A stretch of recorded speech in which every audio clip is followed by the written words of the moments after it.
골로새서 강의 77번째 시간입니다. 오늘은 사도 바울이 골로새서 3장 5절에서 말한 탐심은 곧 우상 숭배라는 말씀과 오늘 우리가 함께 읽은 본문인 요한복음 8장의 말씀을 연결하여서 설명하려고 합니다. 제가 여러분께 말씀을 드렸죠. 성경은 일관되고 통일성이 있다라고 말씀드렸습니다. 무슨 말이냐면 골로새서 3장에서 이야기했던 얘기가 요한복음 8장과 일관성 있는 흐름으로 통일되어 연결되어 있다는 말씀을 하는 겁니다. 자, 이 말씀을 여러분께 증거하기 전에 먼저 창세기 3장에 기록되어 있는 선악과 사건을 먼저 말씀을 드리려고 합니다. 우리가 잘 아는 선악과 사건이 창세기 3장에 기록되어 있는데 이 선악과 사건은 굉장히 중요합니다. 왜냐하면 오늘 선악과 사건은 성경에서 말하는 죄가 무엇인지 그 죄의 동기인 우리가 살펴보고 있는 사도 바울이 골로새서 3장에서 말한 탐심이란 도대체 무엇이며 우상 숭배가 무엇인지를 아주 정확하게 보여주고 있는 사건이기 때문에 그렇습니다. 그러니까 여러분들이 창세기 3장에 기록되어 있는 선악과 사건만 제대로 이해해도 성경 전체에 기록되어 있는 죄가 무엇이며 탐심과 우상 숭배가 무엇인지를 여러분들이 알 수 있단 말이죠. 제가 지난 주일에 말씀드렸죠. 우리는 탐심은 좀 그렇다 치더라도 우상 숭배하는 일은 교회 밖에서 하는 일이라고 생각을 하지 않습니까? 나와는 상관없어 라고 생각을 한단 말이죠. 근데 요한복음 8장에 보면 오늘 예수님께 말씀을 들었던 바리새인과 서기관들과 제사장들도 동일한 생각을 갖고 예수님과 대화하고 있는 장면을 우리가 보게 됩니다. 예수님과 말이 통하지 않죠. 먼저. 그러면서 예수님께서 너희 아비 마귀라고 하는 아주 유대인들, 특별히 종교주자들인 바리새인과 서기관들과 제사장들이 듣기에 아주 모멸감을 느낄 수밖에 없는 그 말씀을 주님께서 행하셨단 말이죠.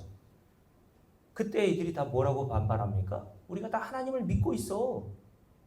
야, 우리 조상이 아브라함인데 네가 무슨 그런 말을 하니? 라고 이야기를 반발심에서 하더란 말이죠.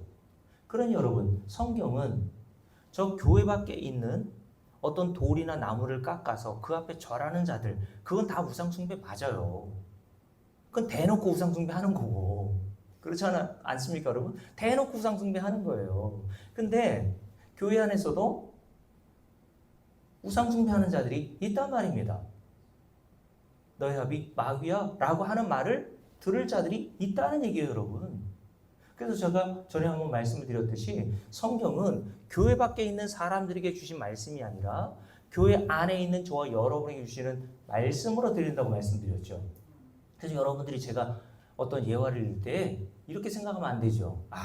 오늘 그 사람이 나와서 이 이야기를 꼭 들었으면 좋았을 텐데 그 사람이 오늘 하필이면 안 나왔어. 여러분 그렇게 생각하지 말고 그게 다 여러분과 저에게 주신 하나님의 말씀으로 들어야 되는 말이죠. 그러니 교회 안에서도 얼마든지 우상 숭배하는 일이 일어날 수 있는 겁니다, 여러분. 그러니까 여러분 생각해 보세요. 하나님을 잘 믿고 예수를 잘 믿고 뭔가를 열심히 해왔다고 생각하는 사람들이 하나님 나라에 들어갔는데 하나님 나라에 들어가기 전에 마지막 심판대 앞에 섰는데 그 하나님으로부터 마태복음 7장에서 그날에 많은 사람이라고 얘기했습니다. 많은 사람들이라는 것은 대부분이라는 뜻이에요. 교회 밖에 있는 사람들이 아니라 교회 안에 있는 사람들에게 하시는 말씀이에요, 그게. 왜냐하면 그들이 뭐라고 얘기합니까? 주여 주여 하면서 그날에 주님 앞에 나오지 않습니까, 여러분?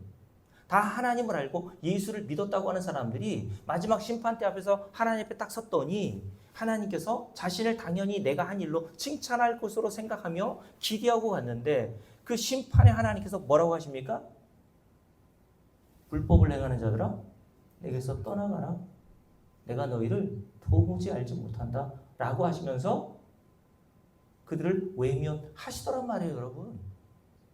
그러니 여러분 정신 바짝 차리고 예수를 믿으란 말입니다, 여러분. 그래서 여러분들이 정신 바짝 차리기에 우리 교회에서는 제가 1시간 동안 설교하는데 거의 좋은 사람들이 없나 봐요. 저 인간이 거짓말 하나 제대로 말씀을 증거하나. 그게 맞아요, 여러분. 가끔 피곤해서 졸 때도 있죠. 저는 그거 가지고 뭐라고 하는 적이 거의 없어요. 너무 피곤해서 졸리면 어떡합니까, 여러분? 졸리면 그냥 주무세요. 그리고 집에 가셔서 제가 여러분들께 올려드린 말씀, 녹음한 거라든가 영상을 한 번 더 보시란 말입니다. 그러나 그랬다고 여러분 일부러 졸지 마시고요. 대놓고 자는 말씀을 전하는 제 입장에서는 굉장히 곤란해집니다. 해야 되나 말아야 되나. 여러분, 자, 선악과 사건이 왜 중요한지에 대해서 이렇게 제가 말씀을 드렸습니다.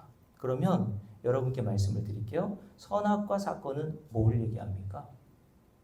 인류 최초의 사람인 아담과 하와가 하나님이 금하신 선악과를 먹는 죄를 범하여 그 죄의 결과로 아담과 하와 이후 태어난 모든 인류가 사망에 이르게 되었다.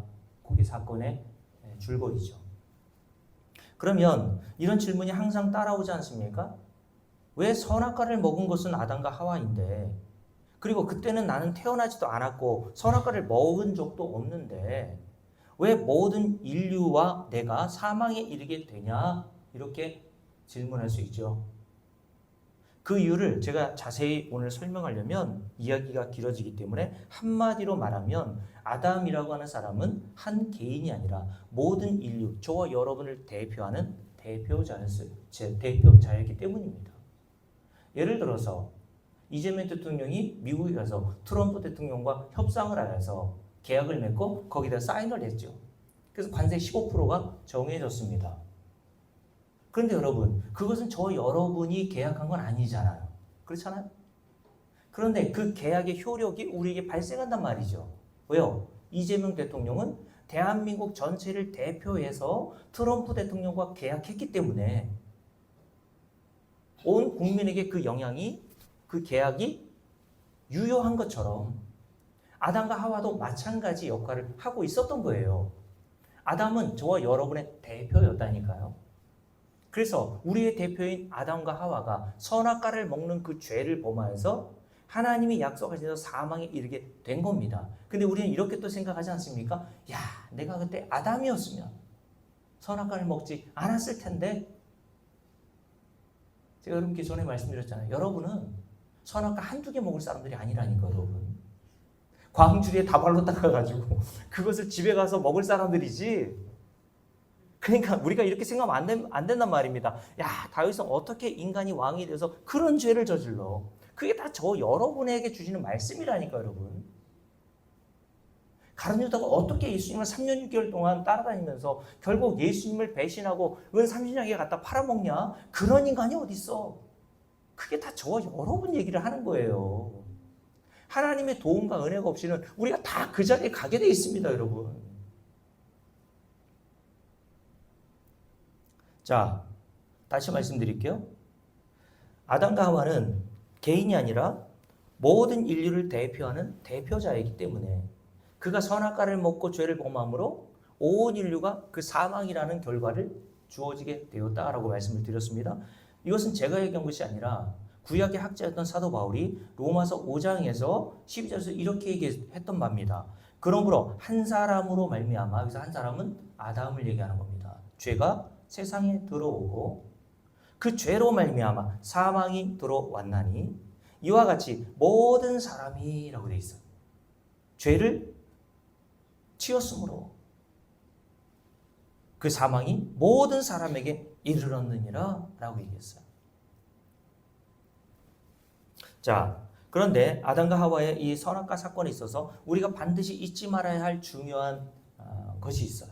그게 뭐냐면 아담과 하와가 선악과를 먹기 전 하나님으로부터 하나님의 말씀을 들었다는 것이고 뱀으로 위장한 마귀의 말을 동시에 들었다는 겁니다. 여러분. 다시요. 선악과 사건에서 아담과 하와는 두 개의 말을 들었습니다. 하나님의 말과 뱀으로 위장한 사단의 말을 들었어요. 그래서 성경에는 말에 대한 이야기가 그렇게 많이 나오는 거예요.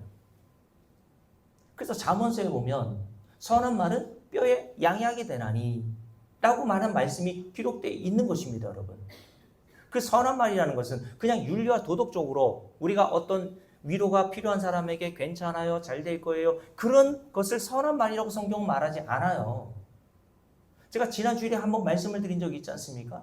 모든 인간은 이 세상에 태어나서 자기가 세워놓은 윤리와 도덕이라는 잣대로 모든 것들을 판단하기 때문에 성경의 단어도 그와 같은 방식으로 해석하고 이해한단 말입니다. 그래서 골로새 3장에 보면 사도 바울이 골로새 교회 성도들에게 뭐라고 얘기했습니까? 서로 거짓말 좀 하지 마 라고 얘기했을 때 그 윤리와 도덕적인 기준을 가지고 있는 인간은 그걸 어떻게 해석합니까? 아, 정직하게 살라는 거구나. 그런 얘기가 아니라니까 여러분. 그런 거는 교회 아니라도 배울 수 있는 거잖아요. 그렇잖아요? 우리가 어렸을 때 유치원 때부터 저도 그런 것들을 도덕과 윤리적인 개념으로 정직, 거짓말, 뭐 남을 섬기고 배려하고 이런 것들을 배웠습니다. 그런 의미가 아니란 말이에요, 여러분. 자, 다시요. 아담과 하와는 선악과를 먹기 전에 하나님의 말씀과 뱀으로 위장한 사단의 말을 들었어요. 이 중요합니다, 이거. 하나님의 말씀은 뭐였습니까? 창세기 2장 17절 말씀에 기록되어 있는데요. 하나님께서 이렇게 말씀하셨죠. 선악을 알게 하는 나무의 열매를 먹지 말라. 네가 먹는 날에는 어떻게 된다고? 반드시 죽는다라고 말씀하셨어요. 이게 하나님의 말씀이었어요. 하나님은 진리의 하나님이시죠. 요한복음 1장에 보면 예수 그리스도를 하나님이라고 말하면서 그 하나님이신 예수 그리스도 안에는 은혜와 진리가 가득하다라고 얘기했어요. 그러니까 은혜와 진리로 충만하신 하나님의 입에서 나오는 모든 말씀은 뭐예요? 진리인 겁니다, 여러분. 근데 사단은 어떤 존재라고 성경이 얘기하고 있죠? 오늘 요한복음 8장에 보면 사단을 가리켜 거짓말의 아비라고 얘기했어요. 거짓말로 사람을 속여 사망에 이르게 하는 자가 바로 사단이야 라고 얘기했단 말입니다, 여러분. 진리 반대편에 있는 게 거짓말, 비진리라는 겁니다. 신앙인의 싸움은요, 다른 싸움이 아니에요. 여러분의 꿈에 뭐가 나타나고 그런 게 여러분의 신앙의 싸움이 아니란 말입니다, 여러분. 신앙인의 싸움은요, 진리와 비진리의 싸움입니다. 그래서 사도 바울이 선한 싸움을 싸우라고 얘기했던 것은 다른 싸움을 말하는 게 아니에요. 여러분들이 진리가 무엇인지를 알고 거짓과 싸우라는 겁니다, 여러분. 그러면 거짓과 싸우려면 여러분들이 뭘 알아야 돼요? 진리가 먼저 무엇인지를 알아야 될 거 아닙니까? 근데 교회에 나와 있는 많은 사람들이 진리가 뭔지를 제대로 모르니까 교회 안에서 어떤 목사가 거짓말로 성경을 이야기해도 아멘, 아멘 하는 겁니다. 이래도 아멘, 저래도 아멘. 여러분, 그게 중요한 이야기란 말이죠. 그런 거짓말에 속으면 아담과 하와처럼 사망에 이르게 되는 거예요. 그러니까 여러분들이 어떻게 하시라고요? 제가 말씀을 증거할 때 두 눈을 부릅뜨고 이건철 목사가 진짜 진리를 증거하고 있는지 유심히 살펴봐야 됩니다. 그냥 담임 목사님이니까 우리에게 좋은 일을 해주시겠지. 여러분, 의도는 좋을 수 있어요. 저도 여러분들에게 복을 몰랐을 때, 여러분들 말고 제가 복을 몰랐을 때 제 의도는 좋았단 말입니다. 이 말씀을 가지고 성도들을 어떻게 해서든지 구원에 이르게 하려고 하고 영적으로 배불리게 하려고 하는 선한 의도를 가지고 있었단 말입니다. 그러나 진리를 모르면 선한 의도도 그 진리가 아닌 것을 증거하면 그 진리가 아닌 것으로 그 사람을 죽이는 것이 된단 말이죠, 여러분. 그렇지 않아요, 여러분? 제 아내가 얼마 전에 지난주 한 일주일 넘었네요. 우리 최금서 집사님이 제가 어깨하고 허리가 아픈 걸 아시고 본인이 효과를 봤던 사열을 좀 해주시게 우리 아내에게 해드리라고 책을 주시고 그리고 사열침을 좀 주셨어요. 그 책값이 18만 얼마라고 그러는데 어마어마하게 비싸더라고요. 그래서 제 아내가 열심히 읽고 한동안 또 시간이 지났어요. 바로 해야 되는데 그냥 까먹었겠죠. 그리고 저에게 사열을 시행을 해줬는데요. 어깨 4-5방, 허리 4-5방, 사열이랑 뭘 줄 아시죠? 이렇게 사열침으로 팍 이렇게 아픈 부위를 구멍을 내서 그 안에서 이제 혀를 뽑는 겁니다. 피를 뽑는 거예요. 그러면 찐득찐득한 어혈이 나오고 그 어혈이 나올 때까지 한 7번에서 8번 정도 그렇게 하는 것 같아요. 근데 제 아내가 이제 사진으로 최금석 집사님에게 사열한 걸 보여줬나 봐요. 근데 최금석 집사님이 깜짝 놀라서 아니 도대체 몇 번을 하신 거냐? 한 7, 8번 제 아내가 했다고 하니까 아니 책에 반드시 2곳 이상 하지 말라고 했잖아요, 사모님. 저 죽이려고 했던 거예요. 그래서 제 아내한테 일부러? 그래서 제가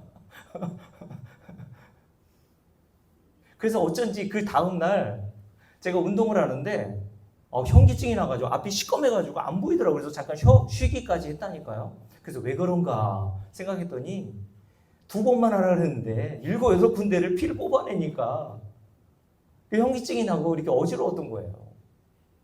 여러분들 못 볼 뻔했다니까요. 여러분 제 아내가 제게 사회를 했을 때는 어떤 의도로 해준 거예요?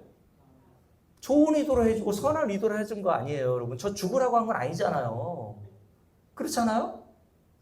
남편이 아프고 힘들다고 하니까 병 낫게 해서 좀 편안한 삶을 살라고 좋은 선한 의도를 가지고 저에게 7번, 8번을 사열로 그냥 인정사정 없이 뚫어놓은 겁니다. 근데 책에서 말하는, 성경에서 말하는 진리로 여러분 대비해 보세요. 그 진리를 모르고 저에게 선한 의도를 했다가 저를 잡을 뻔한 거 아닙니까? 그게 선무당이 사람 잡는다는 뜻이죠. 여러분, 목사도 사람을 잡을 수 있어요. 그러니까 여러분들, 목사가 하는 말이라고 다 옳다라고 생각하면 안 된다니까, 여러분. 자, 다시요. 하나님의 말씀은 너 이 선악과를 먹으면 반드시 죽어 라는 말씀을 하셨죠. 이게 하나님의 진리의 말씀이었습니다. 그러면 이 선악과 안에는 뭐가 있었길래 반드시 죽는다는 말씀을 하신 겁니까? 마치 백설공주의 계모가 백설공주를 모살하려고 사과에 독을 묻혀놓고 준 것처럼 하나님께서 선악과에 독을 묻혀놓았기 때문에 너 그거 먹지 말라고 하신 거겠습니까? 그 이유는 뱀으로 위장한 마귀가 아담과 하와에게 와서 한 말을 보면 알아요. 말. 다시요. 누가 거짓말하고 누가 진리가 아닌 비진리를 증거하고 있는지는요, 말을 보면 알아요. 행동을 보면 안 돼요, 여러분. 저보다 착한 목사는 많을 수 있어요. 그죠? 근데 그 목사가 정말 진리를 증거하는 주의 종인지 아닌지는요, 그 목사가 얼마나 착한지, 박사기를 받았는지, 그걸로 판가름 나지 않는다니까, 여러분. 근데 우리는 어떻게 판단하냐면, 이렇게 시골 작은 교회 와가지고 이렇게 설교하는 저는 보잘것 없어 보이고 가치 없어 보이고, 그냥 서울에 대형교회에 있는 목사님은 되게 가치 있어 보인단 말이죠. 그분이 하는 말과 제가 하는 말 똑같은 말이라면 기왕이면 그분의 말을 듣지 제 말을 안 듣는단 말이에요. 여러분, 누가 주의 종인지 아닌지는요, 그 사람의 외모를 보고 판단하는 게 아니라 그 사람의 말을 봐야 돼요. 근데 여러분들이 그 말이 진리인지 비진리인지를 구분할 수 있는 실력이 안 되면요, 다 속는 겁니다. 무엇으로 속는 줄 아세요? 성경으로 속아요. 신천지 통일교만 속는 게 아니에요. 그들은 그냥 대놓고 속이는 거고, 진짜 교묘한 건 뭡니까? 그럴듯하게 보이게 말하는 겁니다, 여러분. 제 딸이 지난 주일에 제 직장을 데려다 주면서 지난주 설교, 탐심곧 우상 숭배라는 그 설교를 잘 이해했니? 라고 이렇게 이야기를 물어보니까 제 딸이 저한테 이렇게 한마디로 정리해 주더라고요. 그럴듯하던데요? 그러더라고요. 그래서 그게 무슨 뜻이야? 그랬더니 논리적으로 그게 이해가 된다는 거예요. 여러분, 거짓말에 왜 속습니까? 그럴듯하니까 속는 거예요. 그럴듯하지 않아 봐요. 안 속습니다. 사단은 여러분들과 제게 거짓말할 때에 그럴듯한 말로 속인단 말이에요. 그래서 아담과 하와도 저와 여러분보다 훨씬 더 완전한 상태였잖아요. 아담과 하와 이후에 범죄한 인간이 아니었잖아요, 그들은. 그런데도 불구하고 거짓의 그 속임수에 속았단 말입니다. 그러니 우리는 오죽하겠어요? 그래서 인간은 본성적으로 마귀의 말이 잘 들리게 돼 있어요. 마귀의 말이 그럴듯하게 들리게 돼 있단 말입니다. 그게 진리처럼 들린다니까요? 자, 창세기 3장 4절과 5절에서 마귀가 아담과 하와에게 한 그 말이 뭡니까? 이거죠. 뱀이 여자에게 이르되 너희가 결코 죽지 않는다. 그러면서 하는 말이 뭡니까? 너희가 그것을 먹는 날에는 너희 눈이 밝아져 뭐같이 된다고요? 하나님같이 돼. 그리고 네가 선악의 주체가 될 수 있어. 하나님이 선, 하나님이 악이라고 하는 게 아니라 네가 선과 악을 구분하고 네가 선과 악의 주체가 되어서 판단하고 구분할 수 있는 능력이 있다고 이야기를 한 거란 말이죠. 그러니 여러분, 뱀으로 위장한 사단의 말을 통해 아담과 하와가 선악과를 먹은 동기가 무엇인지를 알 수 있겠죠. 배고파서 먹은 게 아니에요. 뭐가 되고 싶어요? 하나님처럼 되고 싶어요. 하나님처럼 되고 싶은 그 동기, 그걸 성경에서 뭐라고 한다? 탐심이라고 한다 그랬어요. 내게 없는 거를 하나님만이 가지고 계신 거를, 하나님이 하실 수 있는 것을 내가 하겠다고 하는 것, 내가 그것을 가져보겠다고 하는 것, 그게 성경에서 말하는 뭐라고요? 탐심입니다. 그래서 모든 인간은 아담과 하와 이후부터 탐심이라는 게 내장되어 있어요. 태어날 때부터. 그래서 모든 인간은 우상 숭배자들입니다. 자아를 숭배할 수밖에 없어요. 자기를 경배하고 섬길 수밖에 없어요. 그게 우리의 본성입니다. 성경을 가지고도 자기를 나타내고 자기의 영광을 위해서 사용하고 자기의 이익을 위해서 사용한단 말이에요. 그래서 요즘에 성경을 가지고 재정부동의하러 다니는 어떤 여자들이 있지 않습니까? 안 그래도 탐심으로 가득한데 인간은 그렇잖아요? 안 그래도 이 세상에서 잘 먹고 잘 살고 싶은 욕망으로 가득한 인간에게 성경을 인용해서 너 그렇게 될 수 있다니까? 라는 식으로 이야기를 한단 말이에요, 여러분. 근데 주님께서는 뭐라고 그러셨어요? 누가복음에서?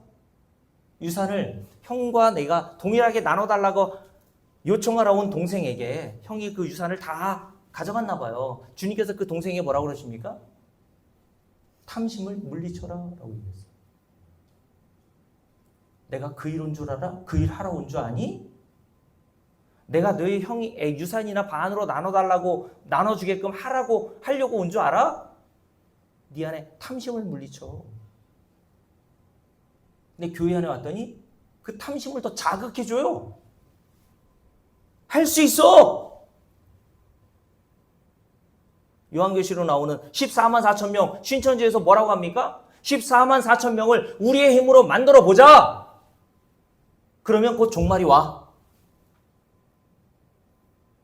14만 4천 명에 너희들이 들지 않으면 하나님 나라 못 들어가. 그러니까 시험 보자. 그래서 필기시험, 실기시험으로 14만 4천 명을 골라내요.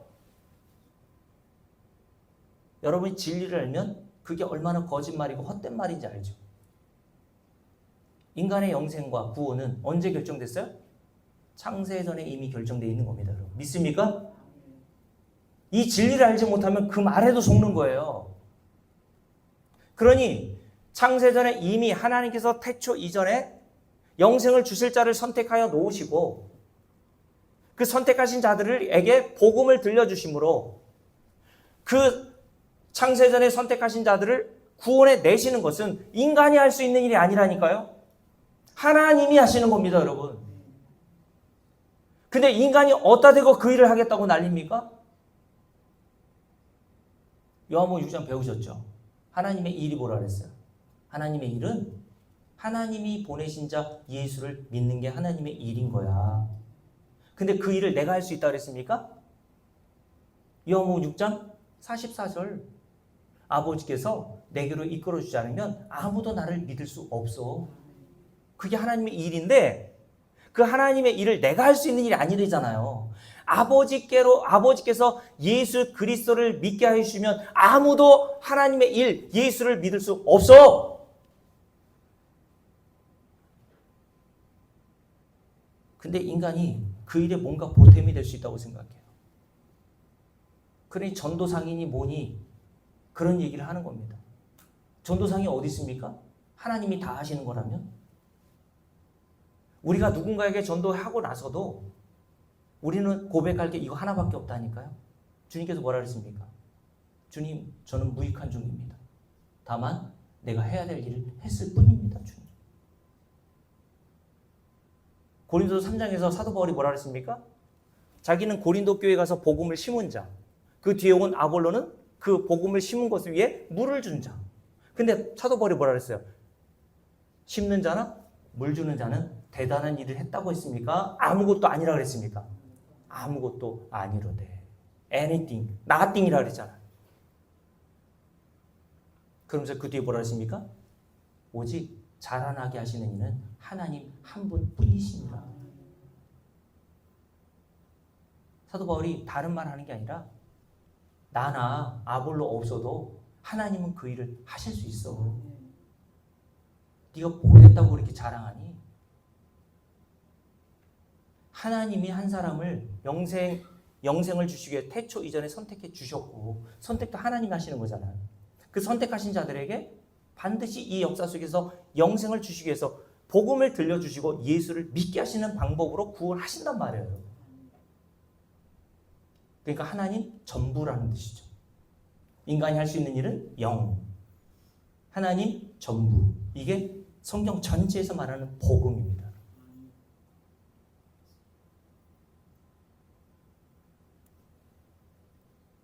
근데 사단이 뭐라고 얘기한다고요? 아니야, 할 수 있다니까.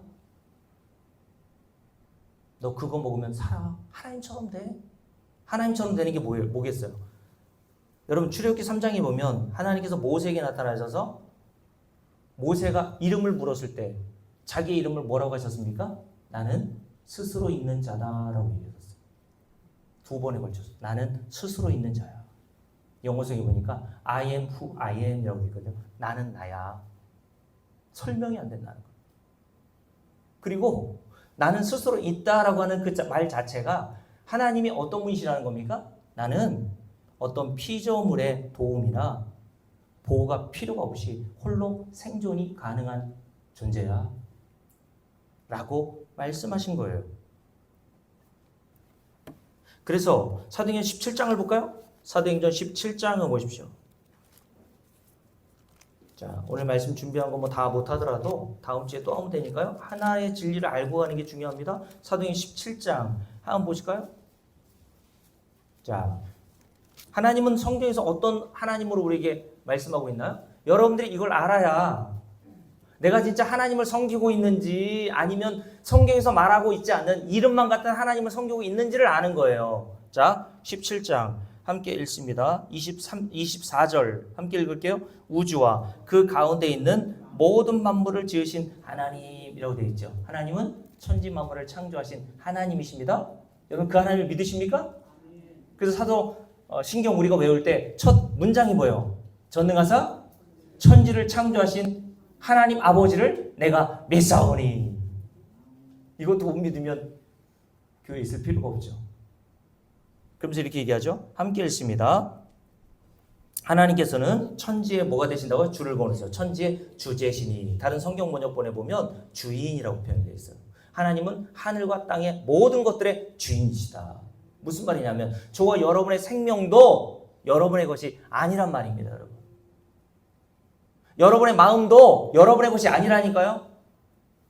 여러분의 마음이 여러분의 것이라면 여러분의 마음도 여러분이 원하는 대로 조종할 수 있어야 되잖아요.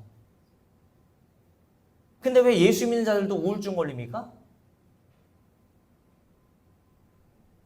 내 마음을 내가 어떻게 못하니까 우울증도 걸리고 하는 겁니다. 괜찮아요. 그게 정도의 차이지 약을 먹느냐 안 먹느냐의 차이지 우울증은 누구나 다 있습니다. 여러분. 그걸 숨길 필요도 없어요. 그러니까 우리가 이렇게 이야기한다고 그게 됩니까? 야, 그런 생각 좀 하지 마. 왜 넌 그렇게 생각해? 그렇게 생각이 드는 걸 어떻게 해요? 우리 마음을 우리 마음 스스로 우리가 원하는 대로 조정이 가능합니까? 강전사님 그러던가요? 그죠? 오늘은 내 마음이 우울해 보니까 한번 기뻐해 봐야지. 한다고 기쁩니까? 내 마음도 내가 어떻게 못하더라. 이 세상의 모든 만물, 하늘과 땅에 존재하는 모든 만물의 주인은 우리가 아니라 하나님이신 겁니다, 여러분. 믿음도 하나님의 것이에요. 그래서 히브리서 12장에 보면 믿음의 주시오 온전케 하시는 이 누구를? 예수를 바라보자. 믿음은 그러니까 우리에게는 나올 수 없는 건데 우리에게 어떻게 그 믿음이 나오게 된 겁니까? 믿음의 주인이신 우리 주 예수 그리스도 하나님께서 우리에게 그 믿음을 선물해 주신 겁니다. 맞습니까?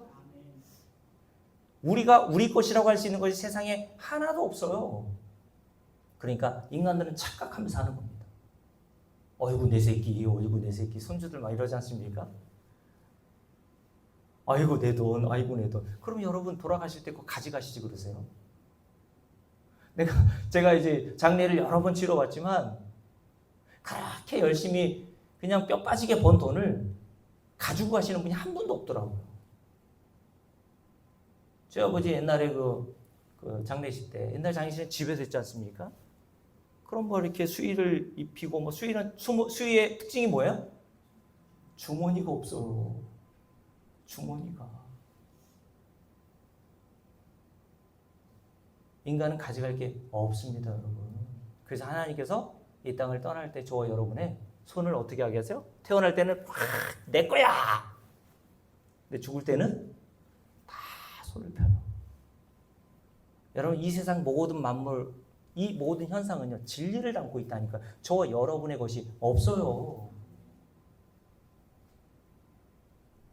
그러면서 이렇게 얘기하죠. 함께 읽습니다. 여기 중요합니다.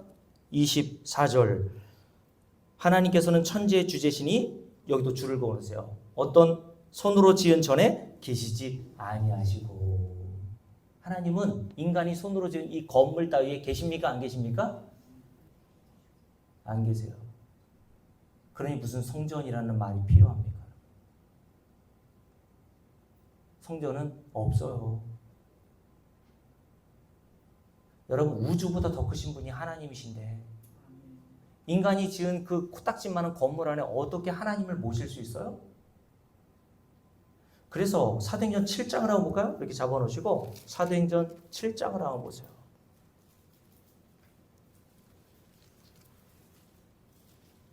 사도행전 7장 46절 쭉 읽습니다. 다윗이 하나님 앞에서 은혜를 받아 야곱의 집을 위하여 하나님의 초소를 준비하여 달라고 하더니 47절 솔로몬이 그를 위하여 뭐를 지었습니까? 집을 지었느니라. 하나님 성전 7년 동안 지었잖아요. 근데 하나님이 뭐라고 말씀하는지 보세요. 48절. 그러나 지극히 높으신 이는 하나님은 손으로 지은 곳에 계시지 아니하시나니. 왜요? 선지자가 말한 바 주께서 이르시되 하늘은 나의 보좌요 땅은 나의 발등상인데 너희가 어떻게 나를 위하여 집을 짓겠자고 난리야? 그러니 옛날에 그 최은석 선생님이 어떤 분이 어떤 집회에 갔더니 성전 짓는다고 7천만 원인가 뭐 헌금하라고 그랬다는데 그런 말에 속지 않아도 되는 겁니다. 있어도 되고 없어도 되는 거예요. 그렇잖아요? 우리 교회가 예전에는 저 월성동 시골 마을에 있다가 7년 전에 여기 나와서 이제 건축을 했는데 건축하면서 별별 일들이 제가 다 바뀌었습니다. 그리고 제가 그런 생각이 들어요. 요즘 이 시대에 장로라고 하는 사람들도 그렇게 성경을 모르는구나. 왜냐하면 한 장로님이 저에게 오시더니 그런 얘기 하시더라고요. 우리 전에 있었던 교회를 이제 매각하고 여기 왔는데 성전은 그렇게 팔고 사는 게 아니라는 거예요. 그래서 제가 물었죠. 그 장로님의 조카가 대전에서 목회하고 있는 감리교 목사인데 제가 그리고 물었어요. 상가에서 목회하고 있는데 그러면 상가에서 부흥해가지고 다른 상가로 매입해가지고 그 상가를 팔고 가는 거 어떻습니까? 그랬더니 상가는 괜찮다는 거예요. 상가는. 그래서 제가 그랬죠. 성경 어디에 나와요? 상가는 괜찮고. 여러분 하나님은 솔로몬을 통해서 성전을 건축하게 하신 것은 하나의 비유와 그림자와 모형일 뿐이지. 그게 오늘날도 이런 건물을 지으면 이것을 성전으로 이렇게 생각하여서 성전을 벌벌벌 떨면서 섬기라고 주신 게 아니란 말입니다, 여러분. 그래서 제가 전에 말씀드렸잖아요. 우리 교도 형편이 안 되면 이거 팔고 갈 수 있는 겁니다. 건물이 뭐가 그렇게 중요한데요, 여러분?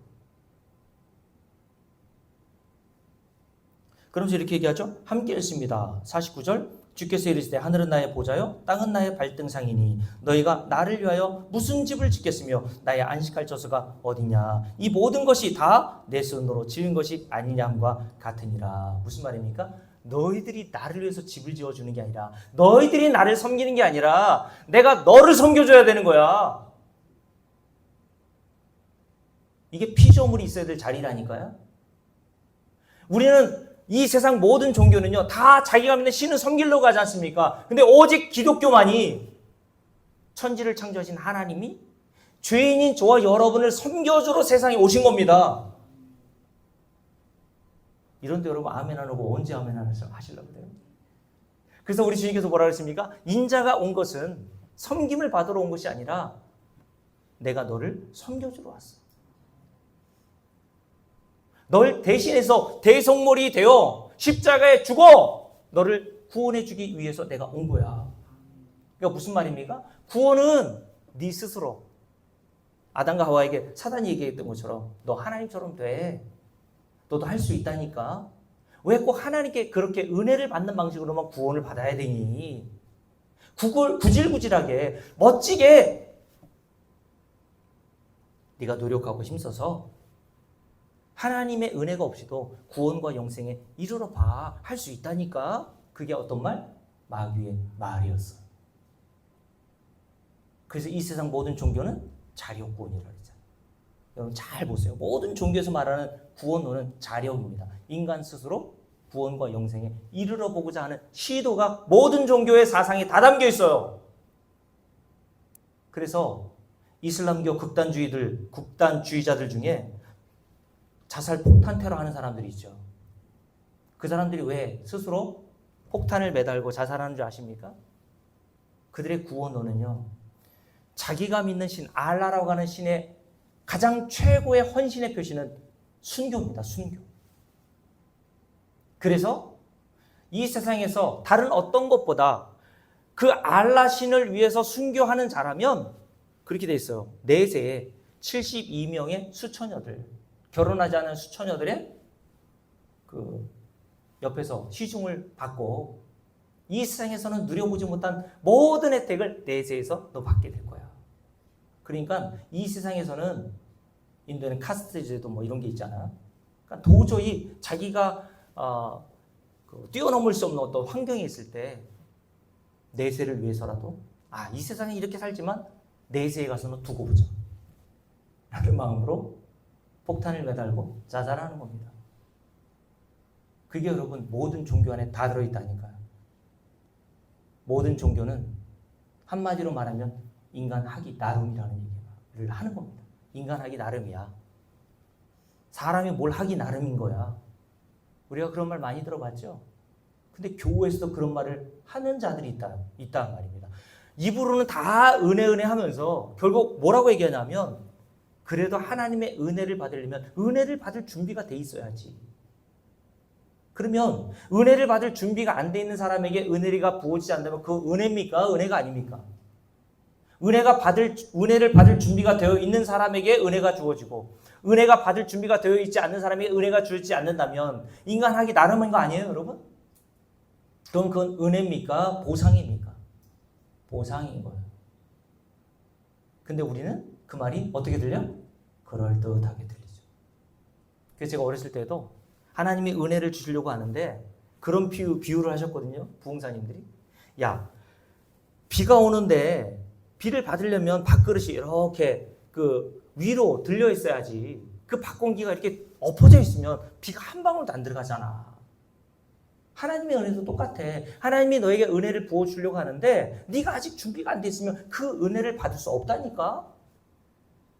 그러면서 은혜 받으려면 몇 가지 비결을, 방법을 얘기해줘. 요거. 그것 중에 하나가 꼭 나오는 게 목사를 하나님처럼 섬겨. 그러면 하나님께서 너 은혜를 주실 거야. 라는 식으로 이야기를 들어왔습니다. 그건 은혜가 아니잖아요. 맞잖아요? 은혜란 단어의 뜻이 뭐라 그랬습니까? 받을 자격과 조건이 안 되는 자에게 무상으로 거저 주시는 게 은혜라고 얘기했습니다, 여러분.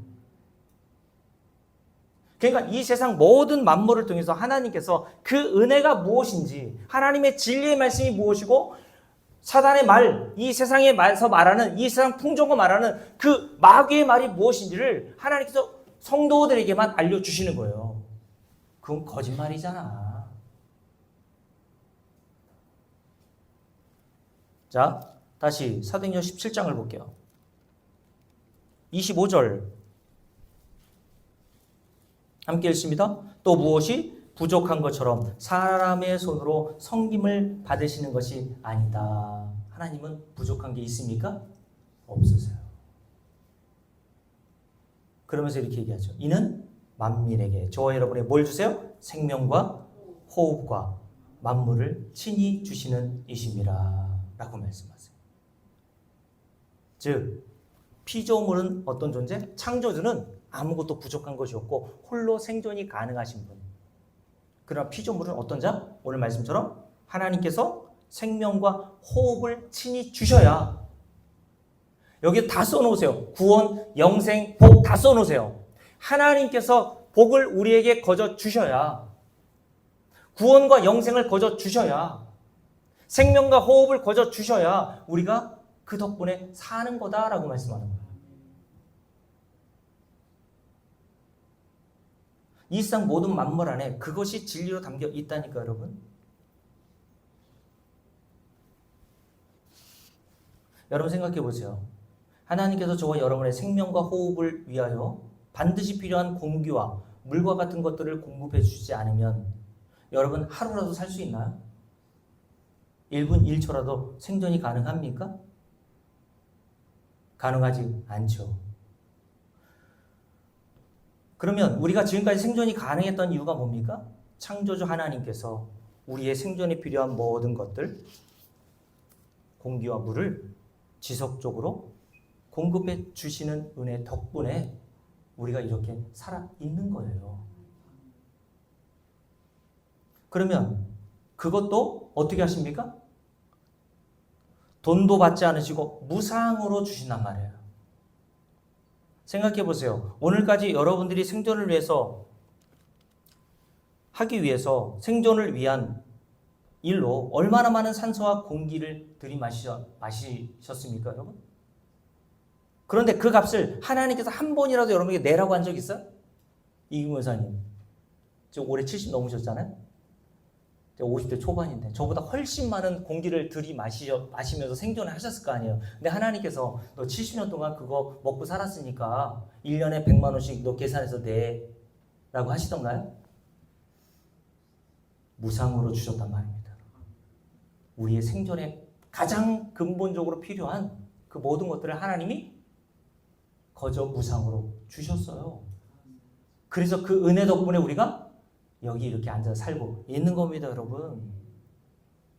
근데 사람들은 어떻게 생각합니까? 자신이 한 달 동안 수고하고 땀 흘려 일하여 번 월급이나 그 월급으로 산 금덩어리는 그렇게 귀하고 소중하게 여기면서 자신에게 생존에 필요한 것들을 날마다 무상으로 공급해 주시는 그 하나님의 은혜에 대해서는 당연하게 생각하고 감사하지 않는단 말입니다. 자, 다시 말씀드릴게요. 자, 그러니 여러분, 하나님께서 피조물인 저와 여러분, 인간을 이 세상에 창조하실 때 어떤 존재로 창조하셨다는 거예요? 하나님의 절대 의존하며 살 수 있도록 창조하신 겁니다. 너 나 떠나면 안 돼. 내가 너에게 생명과 호흡을 공급해 주지 않으면 너는 생존이 불가능한 자라는 사실을 그 피조물의 자리에 있으라고 주님께서 인간을 창조해 놓으신 겁니다.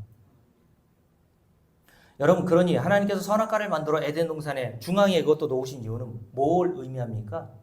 피조물인 인간은 스스로는 생존이 불가능하며 하나님 절대 의존적인 존재임을 알라고 배치해 놓으신 거예요.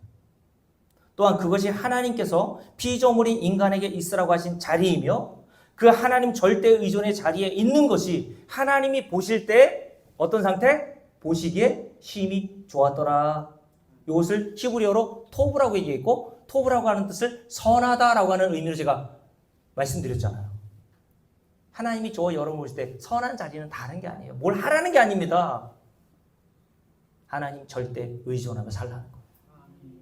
그게 여러분들을 보실 때 하나님이 어이구 잘한다 야.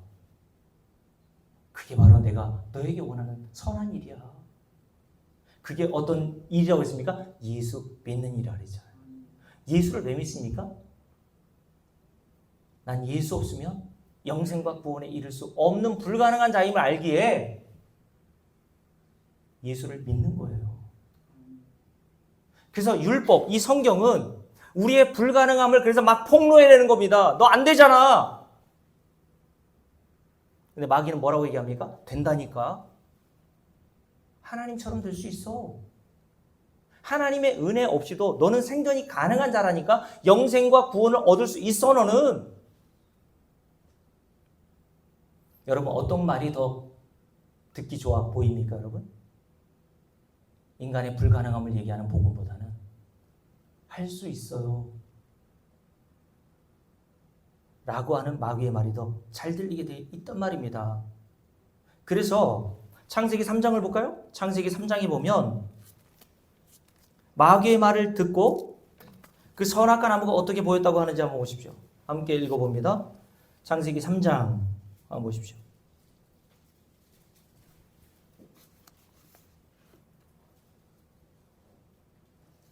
3장 6절입니다. 함께 읽을게요. 여자가 그 나무를 본즉 어떻게 보여 이제? 먹음직도 하고 보암직도 하고 지혜롭게 할 만큼 탐스럽기도 한 나무인지라. 그래서 여자가 그 열매를 따먹고 자기와 함께 있는 남편에게도 주매 그도 먹은지라 라고 얘기했어요. 마귀의 말이 그럴듯해 보이는 겁니다. 인간은. 아담과 하와도 이렇게 들었는데 아담과 하와의 후손으로 태어난 저와 여러분, 본성적으로 죄악에 물들어 있는 저와 여러분이 이 마귀의 말에 속을 수밖에 없는 것은 당연한 거예요. 그래서 이 아담과 하와가 한 일이 뭡니까? 이렇게 선악과를 먹고 하나님처럼 되어서 한 일, 첫 번째 일이 뭡니까? 함께 읽어볼게요. 8절, 그들이 그날 바람이 7절입니다. 함께 읽을게요. 이에 그들의 눈이 밝아져 자기들이 벗은 줄을 알고 무화과 나뭇잎을 엮어 치마로 삼았더라. 이게 선악과를 먹고 난 다음에 한 첫 번째 일이에요. 자기 스스로 무화과 나뭇잎을 엮어서 하나님 보실 때 수치스럽고 부끄럽고 죄된 것들을 가려보려고 하는 시도. 그때 주님께서 하신 일이 뭡니까? 너 그 옷으로는 안 된다니까. 인간이 걸쳐 입은 그런 옷으로는 안 돼. 그래서 이사야서 66장에 보면 인간이 행한 모든 행위를 더러운 옷이라고 표현했어요. 인간이 이 세상에서 행하는 어떤 착한 일도 하나님 앞에서는 다 더러운 걸레. 다른 성경 보면 걸레, 누더기라고 표현했거든요. 더러운 걸레일 뿐이야. 그걸로 안 된다니까. 그래서 하나님 하신 일이 뭐예요? 이들에게 뭘 입히세요? 가죽옷을 입히신 겁니다. 여러분.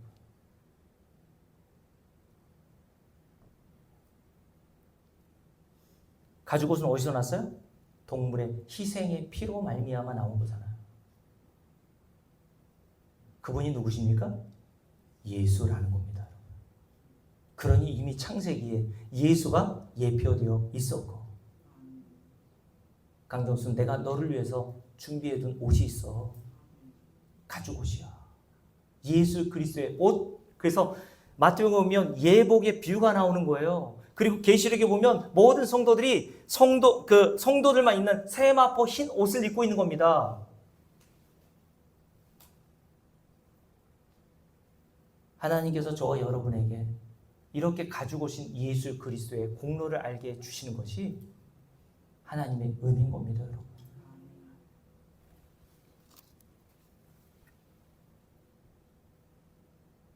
그리고 두 번째 한 일이 뭔지 아십니까? 이 선악과를 먹고 한 두 번째 한 일. 자, 함께 읽어봅니다. 창세기 3장 22절 함께 읽습니다.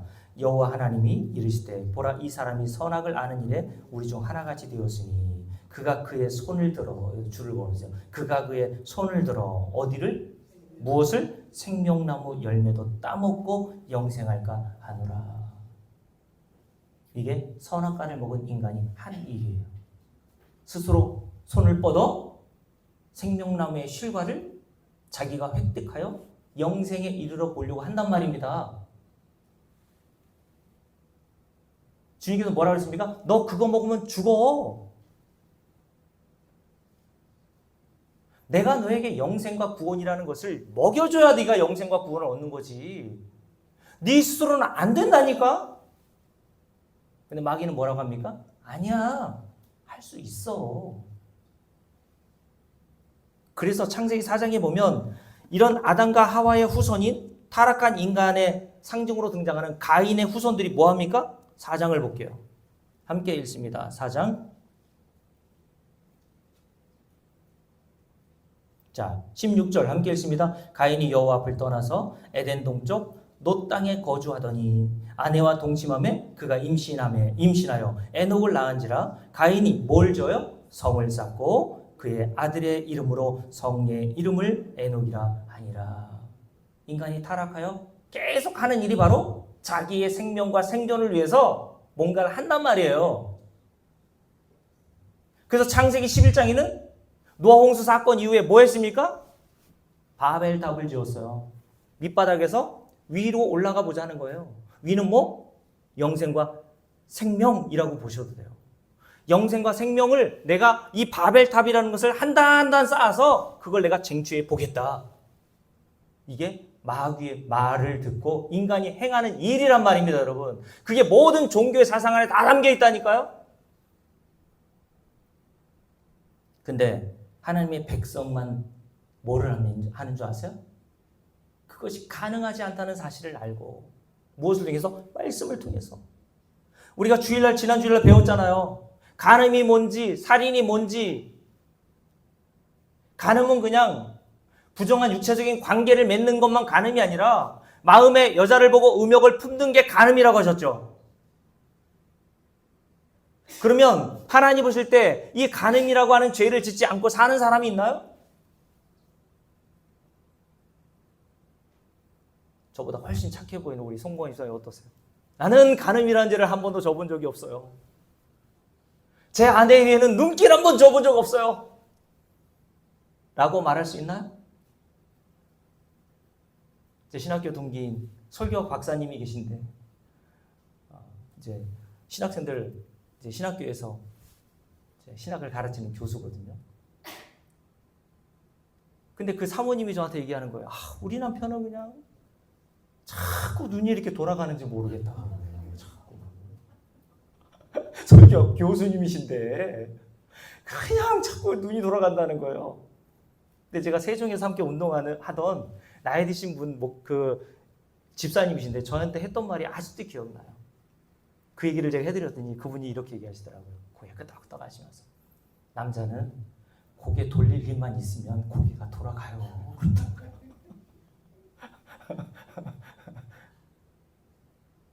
살인, 형제를 미워하는 게 살인이라고 그랬잖아요.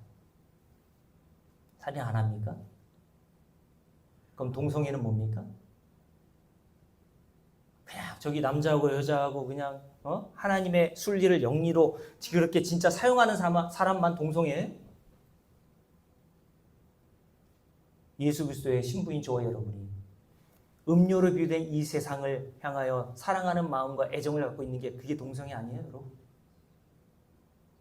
그래서 주님께서 요한복음 8장에서 바리새인과 서기관들이 가늠한 여자를 데리고 왔잖아요. 현장에서 붙잡아서. 어떻게 현장에서 붙잡는지 몰라요? 그러니까 잠복하고 있다가 그 여자를 붙잡아서 예수님께 데려온 거예요. 그러면서 예수님께 묻습니다. 예수님, 모세의 율법에 의하면 이 가늠한 여자 같은 경우에는 돌로 쳐 죽이라고 했는데 주님 뭐라고 하실 거예요? 빨리 얘기해봐요.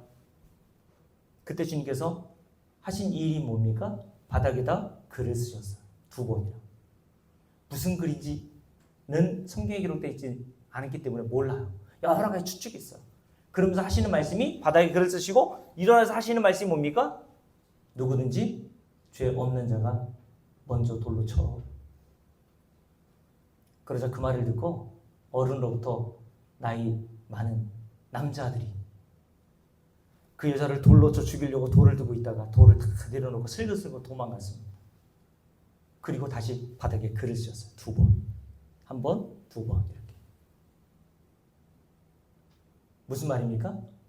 누구든지 죄 없는 자가 돌로 치라는 건 뭡니까? 너 그지 없어? 넌 그지 안 졌니? 네가 그렇게 모욕하고 그렇게 증오하는 동성애 넌 없어? 넌 세상 그렇게 안 사랑해? 돈 그렇게 안 사랑하니? 그래서 로마서 2장에서 사도 바울이 뭐라 그랬냐면 유대인으로서 자기는 그걸 안 하는 줄 알았거든요. 난 간음한 적도 없고 살인한 적도 없고 동성애와는 무관한 줄 알았는데 사도 바울이 복음을 깨닫고 나서 유대인들을 향해서 이렇게 얘기했어요. 이 남을 판단하며 정죄하는 자들아, 너도 같은 일을 행하고 있잖아. 자기도 같은 일을 행하고 있다는 사실을 몰랐어요. 탐심? 그게 우상숭배라고 그랬잖아요. 우상숭배, 탐심이 뭐라 그랬습니까? 하나님만이 하실 수 있는 일을 그걸 금지해 놓으셨는데 인간은 그거 안 된다니까? 근데 인간이 마귀의 말을 듣고 아니에요. 내가 하나님처럼 그걸 한번 얻어보고 획득해 볼게요. 그게 자아숭배라고 그러죠. 자아숭배. 인간을 하나님 높에 올려놓고 하나님처럼 생각하는 겁니다. 사도 바울이 복음을 알고 진리를 깨닫고 나니까 뭐라고 얘기했습니까? 로마 7장에서 율법에서 말하는 그 탐심이 바로 이거였어? 난 그럼 탐심으로 가득한 우상 숭배자였네. 왜요? 유대인들과 바리새인과 서기관들이 뭐 하려고 했습니까? 하나님의 율법으로 잘 지켜 의롭다함도 얻어보고 스스로 영생과 구원도 얻어보려고 얼마나 노력했습니까? 그 가장 선봉장에 있던 사람이 사도 바울이었단 말입니다. 그래서 사도 바울이 빌립보 3장에서 자신을 가리켜 뭐라고 그랬습니까? 막 자랑했잖아요. 난 아브라함의 피를 물려받고 히브리인 중에 히브리인이었고 할례도 성경에 따라서 율법에 따라서 낳은 지 8일 만에 내 부모로부터 받았고 그리고 빌립보 3장 8절에서 나는 누구보다 율법으로는 조금도 모자람이 없고 부족함이 없을 정도로 행했던 자였어. 이렇게 자랑했단 말이에요. 그게 뭐예요? 그게 탐심인 거예요. 그걸 알은 거예요. 사도 바울. 내가 우상숭배자였네. 그럼 사도 바울이 뭐라 그랬습니까? 내가 그거 그렇게 가치 있게 여기고 귀중하게 여기고 했던 모든 것들을 이제 다 해로 여기고 다 배설물, 쓰레기처럼 여긴다고 얘기했어요. 왜요? 그 뒤에서 이렇게 얘기했죠. 내가 가진 의는 행위로 말미암은 것이 아니라 예수 그리스도의 은혜로 된 것이구나. 내가 이 행위, 율법이라고 하는 행위, 순교라고 하는 행위, 어떤 행위로 내가 뭘 얻으려고 노력했는데 그게 탐심이라는 것을 깨닫고 너 그거 행하다가 반드시 죽어! 하나님의 말씀을 듣지 못하고 마귀의 말을 듣고 아니야, 할 수 있어. 그래서 그 모든 것들을 사도 바울이 뭐라고 얘기했다고요? 내가 쓰레기를, 배설물을 마귀에게 속아서 가치 있게 여기고 있었구나. 마지막으로 제가 좀 전에 말씀드렸던 빌립보서 3장을 볼게요. 빌립보서 3장을 보세요. 사도 바울이 이렇게 얘기한 겁니다. 빌립보서 3장입니다.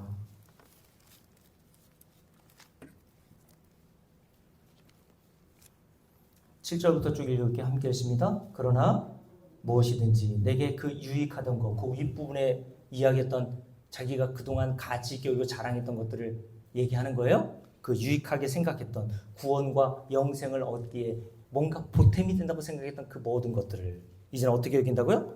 내가 그리스도를 위하여 다 해로 여길 뿐더러 또한 모든 것을 해로 여김은 내 주 그리스도 예수를 아는 지식, 진리가 가장 고상하기 때문이라. 내가 그를 위하여 모든 것을 잃어버리고 배설물로 여김은 똥, 오줌, 다른 성경에 그렇게 되어 있다고. 쓰레기처럼 여김은 그리스도를 놓고 그 안에서 발견되려 함이니 주를 거울으세요. 내가 가진 의는 율법에서 난 것이 아니에요. 뭘 행해서 내가 의를 하나님 앞에 의롭다함을 얻은 것이 아니에요. 주를 거울으세요. 오직 여기다 빡빡 오직 유일하단 말입니다. 내가 하나님 앞에 의롭다함을 얻은 것은 이거 하나 때문이래요. 뭐예요? 그리스도를 믿음으로 말미암은 것이니 곧 믿음으로 하나님께로부터 난 의라. 사도 바울이 이 이야기를 구약 성경을 통해서 한 것입니다. 사랑하는 성도 여러분, 말씀하시게요. 여러분이 제가 증거하는 이 진리를 통해서 진짜 여러분들이 하나님 말씀을 듣지 않습니까? 오늘은 요한복음 8장을 건드리지 못했는데 다음 주에 할게요. 왜 예수님께서 바리새인과 서기관들에게 너희 아비 마귀라고 얘기하는 줄 아세요? 여러분들이 진짜 이 성경을 가지고 진짜 하나님의 진리의 말씀을 들었다면 오늘 사도 바울과 같은 이런 고백이 나옵니다. 어떤 일을 해도 자랑이 안 나와요. 내가 얻은 은혜는 무엇을 통해서? 예수 그리스도의 공로와 십자가의 은혜 때문이라는 것을 아는데 어떻게 자랑이 나옵니까? 그래서 빌립보서 맨 위에 볼까요? 3장 함께 읽습니다. 2절 개들을 삼가고 행악하는 자들을 삼가고, 여기 행악이라는 단어가 오죠. 탐심으로 우상숭배, 스스로의 능력과 노력으로 영생과 구원을 얻어보려고 하는 모든 시도를 성경은 행악하는 것으로 본단 말입니다. 그런 자들을 뭐라고 해요? 개들이라고 해서 개들. 그러면서 이렇게 얘기합니다. 몸을 상해하는 일을 삼가라. 할래 그런 거 받지 마. 이런 얘기예요. 그리고 7시간 방언기도 막 유튜브에 보니까 그런 분 계시더라고요. 목사님이. 자기 몸을 얼마나 상해하는 겁니까 여러분?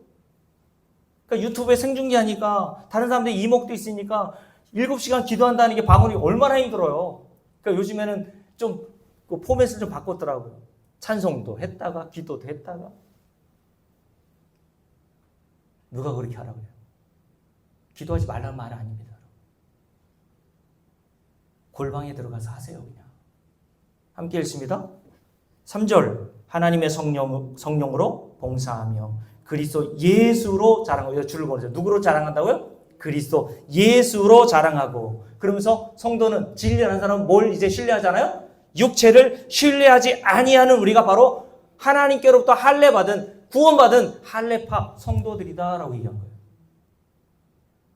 여러분 할 수 없는 걸 하려고 하지 마세요. 여러분의 구원, 여러분의 영생 이미 하나님께서 여러분을 위해서 다 해놓으신 겁니다.